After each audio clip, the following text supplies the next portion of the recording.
finish up the series on the study of the book of Daniel, which is entitled, God is My Judge. We've talked about the statue of Nebuchadnezzar's dream that frightened him so much, and offered other possibilities for the meaning of the different metal parts of the statue. We are now up to the last part, the fourth part, which is the legs and the feet of the statue. And it goes like this. And we're up to, that leaves only the fourth metal of the mighty statue that terrified Nebuchadnezzar in his dream.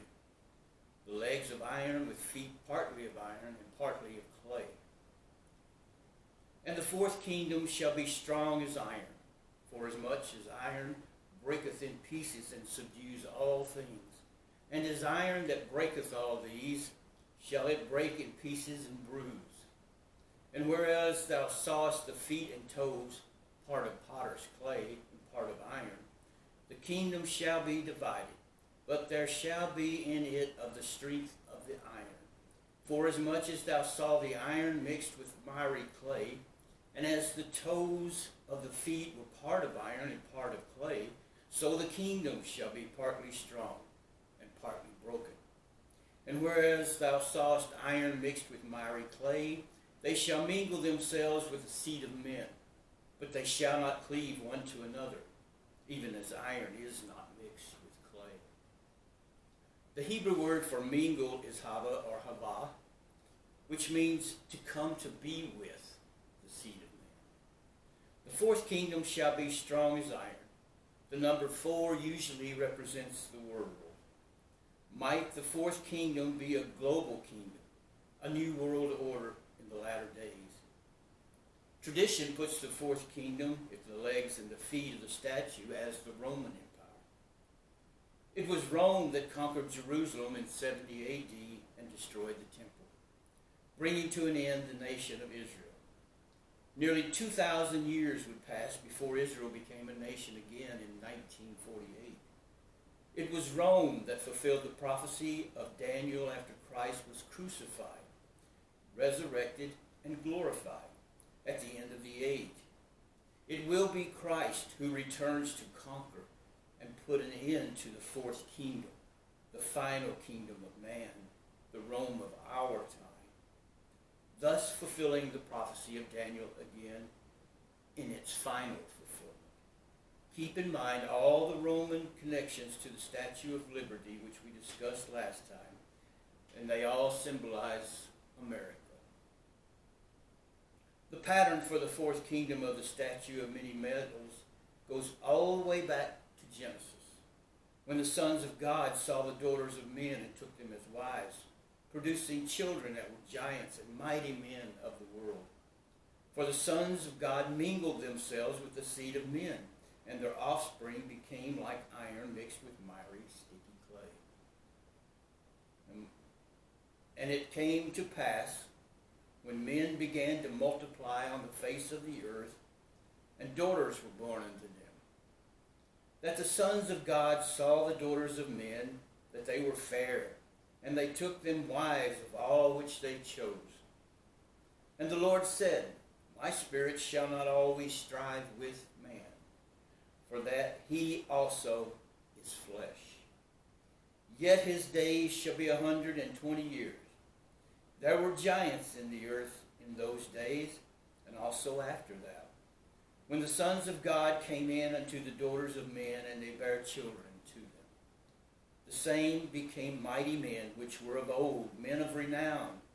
And God saw that the wickedness of man was great in the earth, and that every imagination of the thoughts of his hearts was only evil continually. And it repented the Lord that he had made man on the earth, and it grieved him of his heart. And the Lord said, I will destroy man whom I have created from the face of the earth, both man and beast, and the creeping thing and the fowls of the air, for it repents me that I have made them. When the sons of God came in unto the daughters of men and produced offsprings that were mighty men, wicked of heart, God saw that it was not good. For the vineyard was sown with evil seed that produced wicked fruit. Thou shalt not sow thy vineyard with diverse seeds, lest the fruit of thy seed which thou hast sown and the fruit of thy vineyard be defiled. The children of the giants and mighty men of the mixing of the seeds became a multitude of wicked people. And God saw the evil in their hearts. Every imagination of the thoughts of his heart was only evil continually. The earth also was corrupt before God, and the earth was filled with violence. And God looked upon the earth, and behold, it was corrupt. For all flesh had corrupted his way upon the earth. And God said to Noah, the end of all flesh is come before me, for the earth is filled with violence through them, and behold, I will destroy them with the earth. God was about to cleanse the earth with a great flood, and the world cared not. Men did what was right in their own eyes. Life was exactly the way people wanted it to be, filled with celebrations, food and wine, music and dancing, weddings and birth and evil. All the world was good from man's perspective, as we tend not to look too closely at what is happening around us, but we sort of look in a wide-angle view and see the whole as a pretty picture. We don't see inside what is really going on, which is something we should all probably look at. But as the days of Noah were, so shall also the coming of the Son of Man be. For as in the days that were before the flood, they were eating and drinking, marrying and giving in marriage, until the day that Noah entered into the ark, and knew not until the flood came and took them all away, so shall also the coming of the Son of Man be. God, however, has a much different view of the world. He sees the wickedness in the world, the uncleanness of the mixed seeds that grew in his vineyard, the earth. The world was full of wickedness and violence, and mighty men of the world had corrupted all flesh. God saw the secret things that men do in the dark, and he judged them. God weighed the world into balances and found the world wanting. God found only one man righteous, Noah, and God saved him and his family from the flood. The remnant that would be left over. The global empire of the Antichrist will begin in America, I believe. Likely coming out of the United Nations, and halfway through the tribulation after the fall of America, the global authority will move to Jerusalem to set up the abomination of desolation. This will happen soon after the first 4 seals are opened. America grew in power and glory over the years until its height reached to the heavens, and all the world sees it now. There is much fruit for all the world, much grain for all.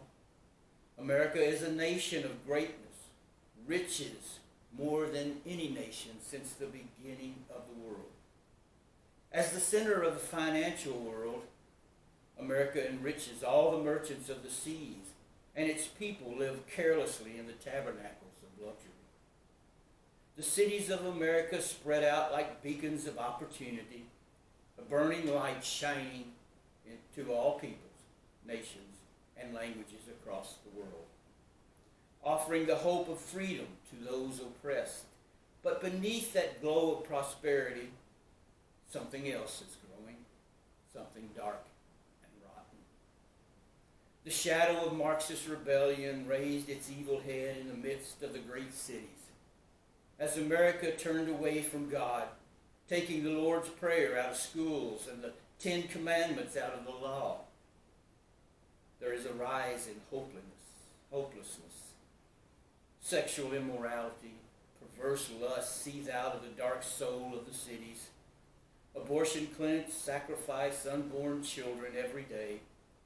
America's future to the evil gods of death are those children.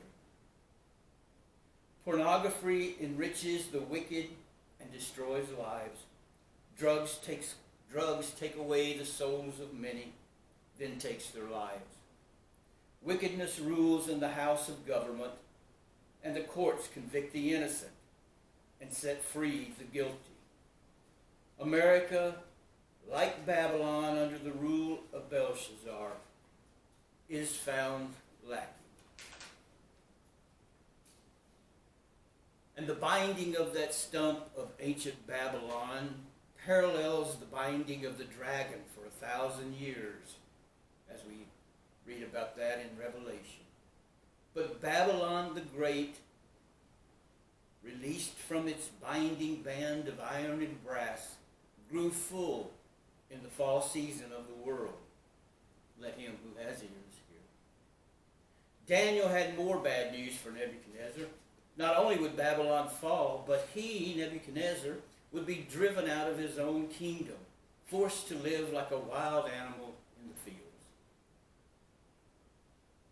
And as Daniel said, this is the interpretation, O king, and this is the decree of Most High, which is come upon my lord the king, that they shall drive thee from men, and thy dwelling shall be with the beast of the field.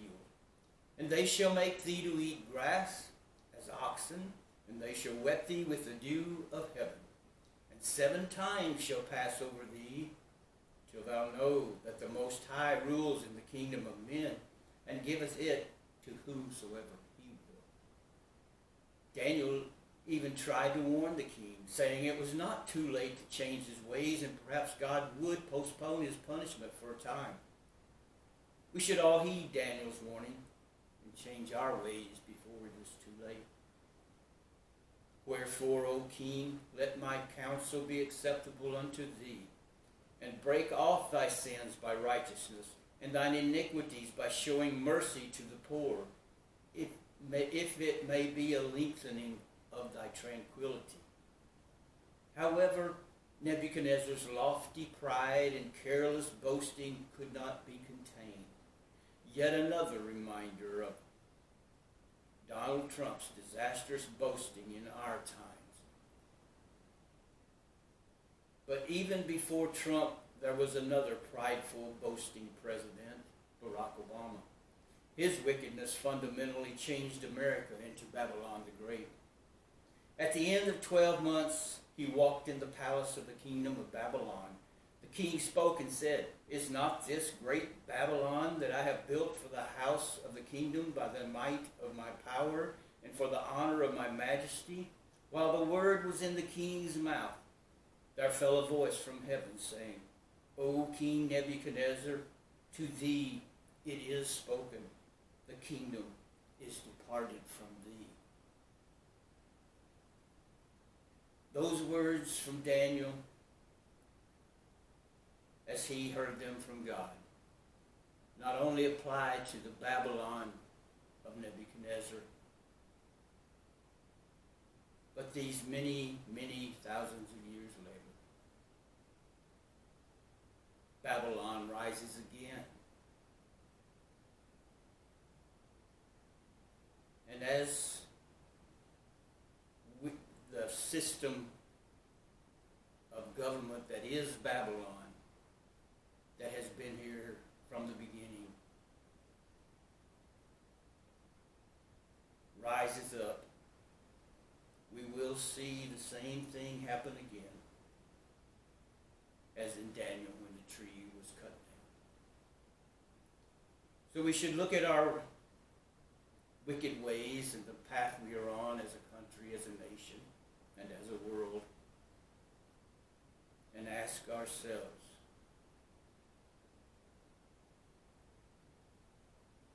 is our kingdom departed from us? Have we strayed that far from God's path? I pray we all think seriously about that. And I thank you for listening to my study of the book of Daniel.